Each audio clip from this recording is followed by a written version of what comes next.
கிட்டத்தட்ட 40 நாளுக்கு பிறகு நாளைக்கு ஞாயிற்றுக்கிழமை ஜனவரி 25ஆம் தேதி ஒரு பொலிட்டிக்கல் ஈவெண்ட்ல பங்கேற்கிறாரு நடிகரும் தமிழக வெற்றி கழகத்தினுடைய தலைவருமான விஜய் அவர்கள். கடந்த டிசம்பர் 18ஆம் தேதி ஈரோட்டில் நடைபெற்ற அந்த மாபெரும் பொதுக்கூட்டத்துக்கு பிறகு எந்த ஒரு பொலிட்டிக்கல் ஈவெண்ட்லையும் திரு விஜய் அவர்கள் கலந்து கொள்ளல. நாளைக்கு 25ஆம் தேதி மகாபலிபுரத்தில் உள்ள 4 பாயிண்ட்ஸ் பை ஷெரட்டன் அப்படிங்கிற அந்த லக்ஸூரியஸ் ரெசார்ட்ல தமிழக வெற்றி கழகத்தினுடைய செயல் வீரர்கள் கூட்டம் நடைபெற இருக்கிறது. அந்த கூட்டத்தில் விஜய் கலந்து கொண்டு பேச இருக்கிறாரு. அந்த டிசம்பரில் நடந்த பொதுக்கூட்டத்துக்கு பிறகு 2 ஈவெண்ட்டில் விஜய் கலந்துக்கிட்டாரு. அது ரெண்டுமே நான் பொலிட்டிக்கல் ஈவெண்ட்ஸ்.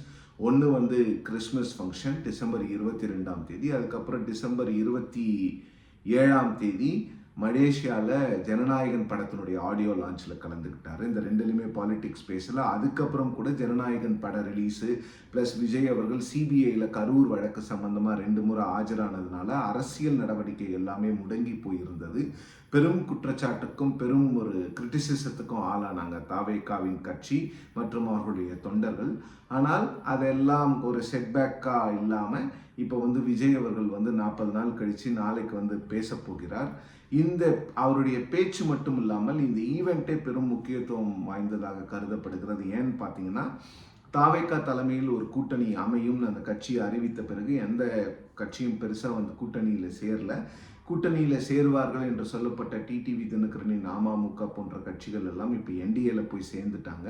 அவங்க பிரதமரை பார்த்து என்டிஏல சேர்ந்தது மட்டும் இல்லாமல் திரு எடப்பாடி பழனிசாமியை முதல்வராக்குவோம் அப்படின்னு அந்த என்டிஏல இருக்கிற எல்லா கட்சிகளும் சொல்லிட்டாங்க. அதனால விஜய் அவர்கள் நாளைக்கு என்ன ஸ்டாண்ட் எடுக்க போறாரு? ஏன்னா காங்கிரஸ் தாவேகாவோட வரும் அப்படின்னு தாவேகா தொண்டர்கள் விரும்பினாலும் கூட காங்கிரஸ் திமுக கூட்டணியை விட்டு வெளியேறுவதற்கான வாய்ப்புகளை யாரும் இப்போதைக்கு பார்க்கல.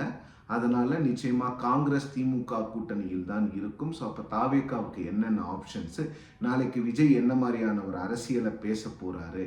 ஸோ திருப்பி விஜய் அவர்களை சீஃப் மினிஸ்டரியல் கேண்டிடேட்டாக அவங்க ப்ரப்போஸ் பண்ணி இவர் தலைமையில் தான் கூட்டணி அப்படின்னு சொன்னாங்கன்னா எந்த ஒரு இருக்கின்ற கூட்டணிக்கு விஜய் போவதற்கான வாய்ப்பு இல்லை. ஏன்னா பிஜேபி இவரை ப்ரெஷரைஸ் பண்ணுறாங்க அப்படிங்கிற மாதிரி தகவல்கள் இருக்கிறது.